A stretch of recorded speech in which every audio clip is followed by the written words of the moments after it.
Today we're going to be making a drift trike out of this BMX bike that we picked up. I don't know what our budget goals are, but right now the BMX bike was 45 bucks. This was $6.09. That was $6.09, and then we spent $9.18 on hardware from Home Depot. We're like over $100 deep right now. What else? So it's about a $100 drift trike. Yeah. And then of course having a welder and just spare tubing from like a roll cage. But other than that, let's get started and see what happens. We're trying to build this thing in under, what should we say, under 4 hours? Yeah. It's 1 o'clock right now. Okay. Let's see what happens. So what I'm thinking is that we're just going to cut this top tube off, keep this bottom tube, keep the head tube, and then keep the fork and like, you know, all this, and then just basically chop the rear end off. Yep. And it's nice because this thing's like a BMX bike, so it's got the internally routed front brake. And on drift trikes, a lot of times you'll do like a 360. So that way the line won't get caught up when you spin the wheel. We're going to be shredding so much in R that we're just going to like 360 the handlebars. Yep. Okay. What we'll do right now is just start stripping the frame down of everything we don't need so we can make it easier when doing our cuts.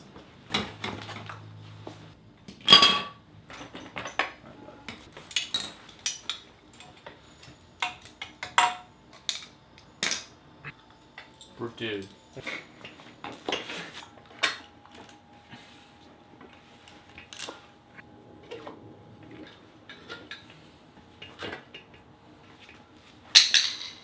Okay, it's pretty much stripped, so I'm just gonna cut it now.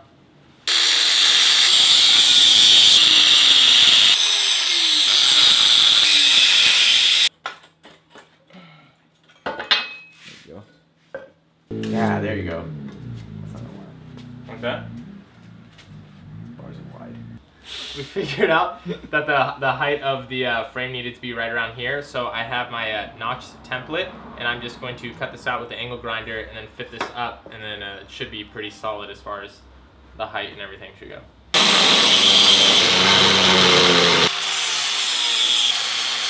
So this right here is the level that we need to have the tube attached to, so I've done an offset notch to make sure it sits all the way at the bottom. And so what I'll do right now is just mark where the top should be. That way we have like a reference and we're actually putting it.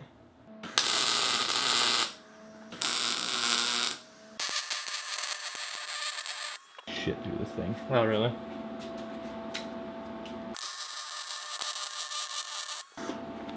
See a little bit more, but not enough.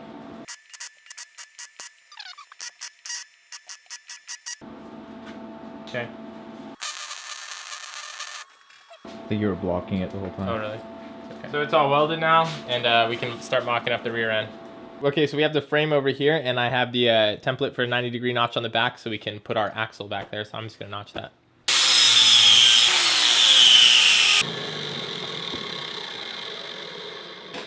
We're gonna be cutting it at 28 inches. So we're gonna cut a 2-inch by 2-inch square out of 12 gauge to cap off the end of the axle.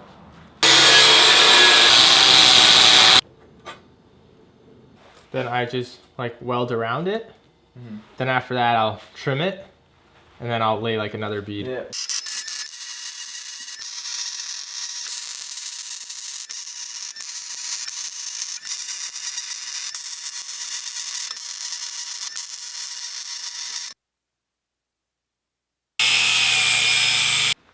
Now I have this ground down and this is flat, so we can weld our bolt here that we're going to be using for an axle.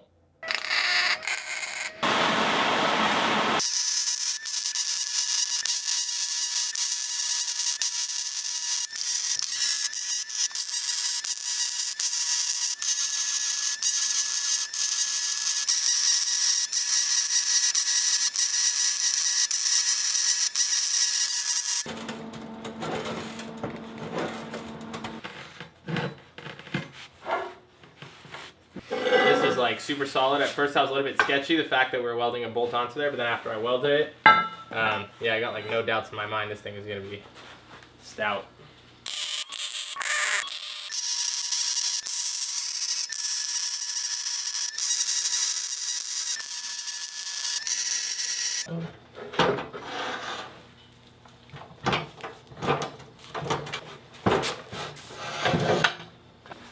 What? This thing is Flat?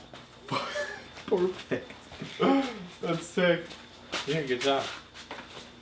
Dude, it has sick ground clearance too. Yeah, it's not even that high. Is it flexing at all?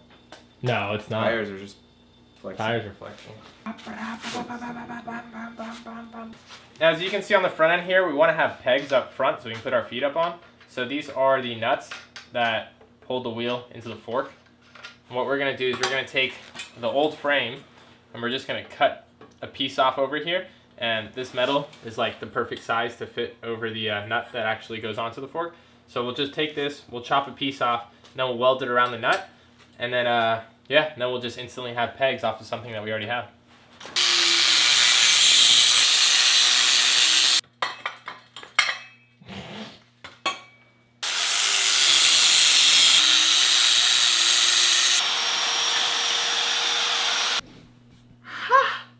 Now let's weld them onto them nuts. Maybe even it's gonna just like all match too, because it's all part of the same bike. Yeah.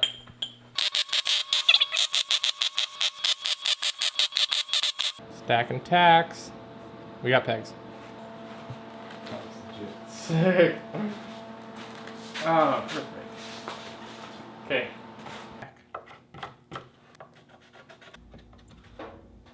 I think it's too big.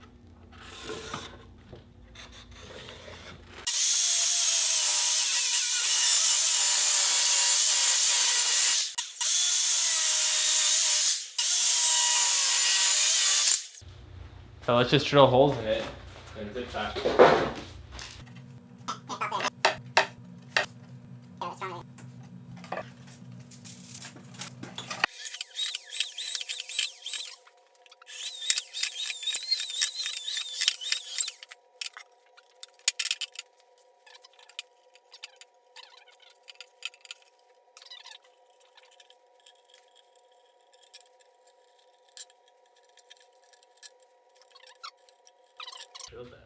I know. So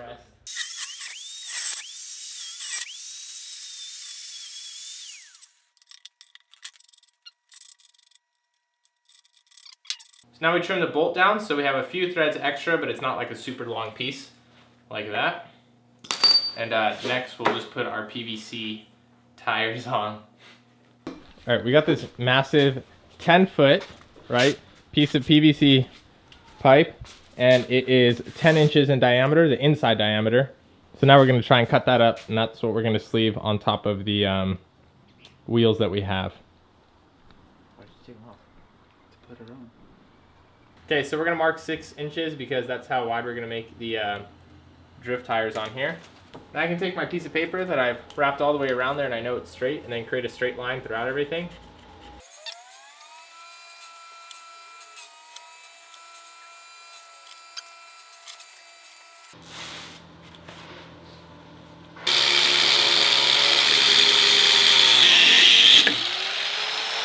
Now here's our drift tire that we're going to clean up and then put on the wheel.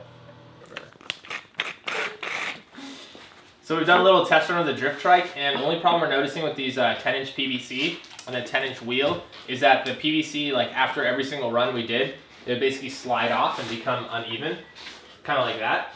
So what we're going to do is we're going to take some spray adhesive as well as sandpaper. So we're going to scuff up the inside of this wheel so it's not as smooth. And then we're going to get the spray adhesive, and then we'll spray adhesive the inside, and then after that we'll set the tire in there and inflate it, and then hopefully it'll just stay like that. So we got the wheels off. I'm going to do that mod over here and scuff it up and spray it and set these tires in. And at the same time, my cousin over here, he's going to go and install these brakes. So I bought Odyssey 1999 BMX brakes for the front because the stock ones on here are absolute trash.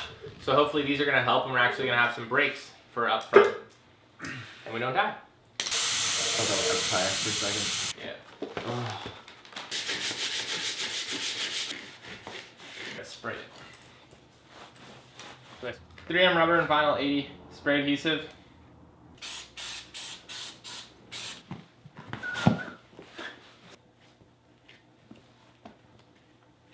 Pump it up.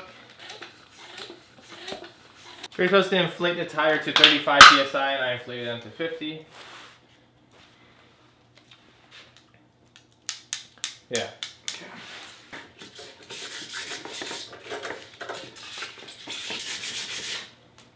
Can you push the wire? Can you push the actual wire? We'll see how these hold up and then tell you how that goes. In the meantime, let's finish up the brake.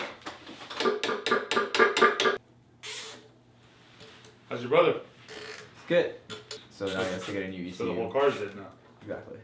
So yeah, I'm over there for grad school. Just one eye on it.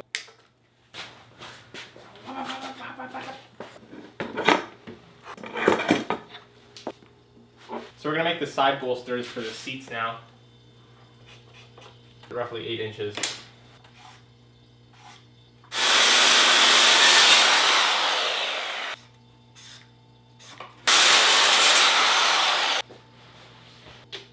So about 15 inches is what will make it.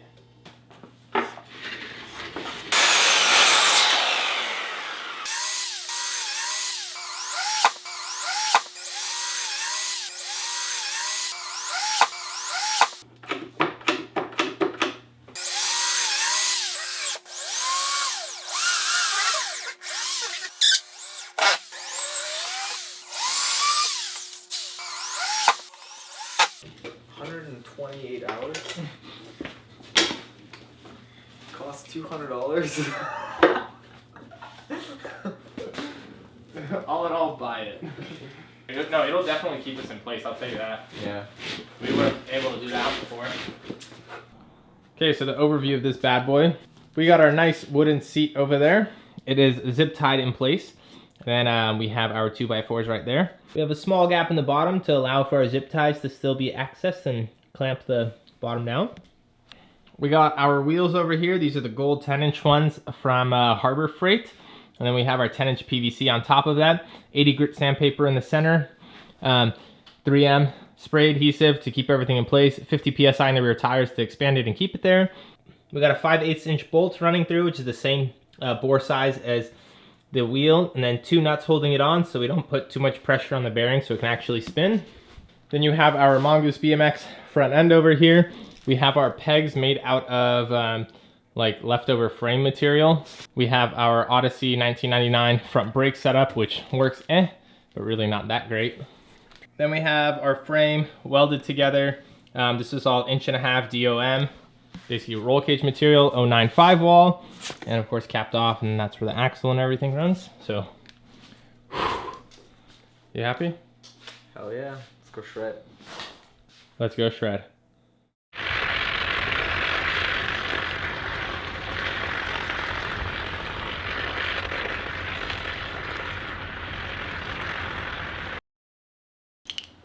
So we're gonna make our PVC. It's recording right now.